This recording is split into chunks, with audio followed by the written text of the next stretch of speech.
parti sur le sujet. Encore un mot, peut-être que vous voulez coller à cela. Et vous allez parler également pour terminer sur la question, Monsieur Foucault. Oui, je voudrais terminer sur cette question en revenant sur la question de la volonté politique.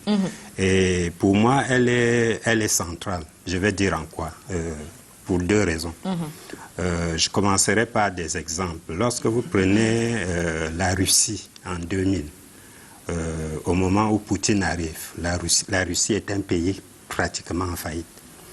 Et elle a été bradée à ceux qu'on a appelés les oligarques, des gens qui ont pris tout le secteur économique productif de la Russie et qui étaient en train de le vendre tout simplement aux Occidentaux.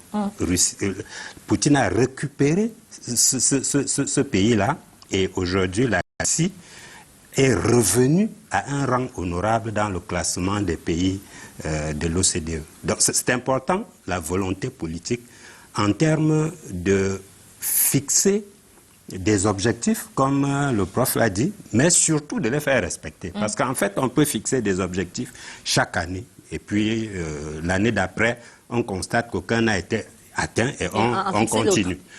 Deuxièmement, la volonté politique me semble également importante dans la perspective justement où Madame Fadimatou m'a dit que je suis un enseignant. Et c'est très bien qu'elle m'ait sollicité en ex-qualité parce que nous avons étudié et enseigné la tragédie du roi Christophe.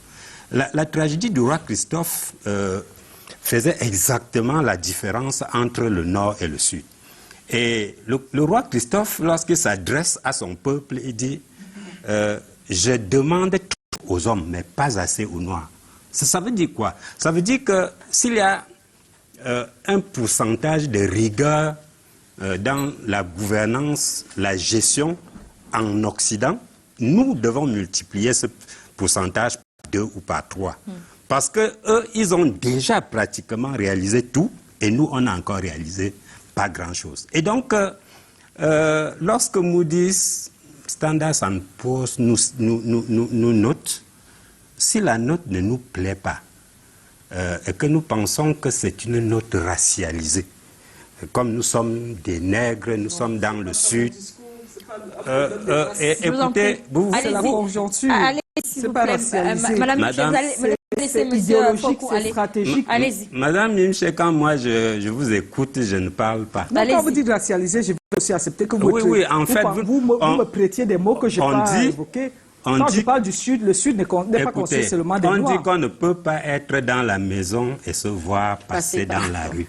Donc vous ne pouvez pas être celle qui parle et qui donne l'interprétation qu'on doit faire de son discours. En tant qu'enseignante, ça ne fonctionne pas. Je pense que c'est parce que vous enseignez à votre élèves. Le Sud ne se résume pas à l'Afrique noire. Non, écoutez, j'ai ma liberté d'interprétation.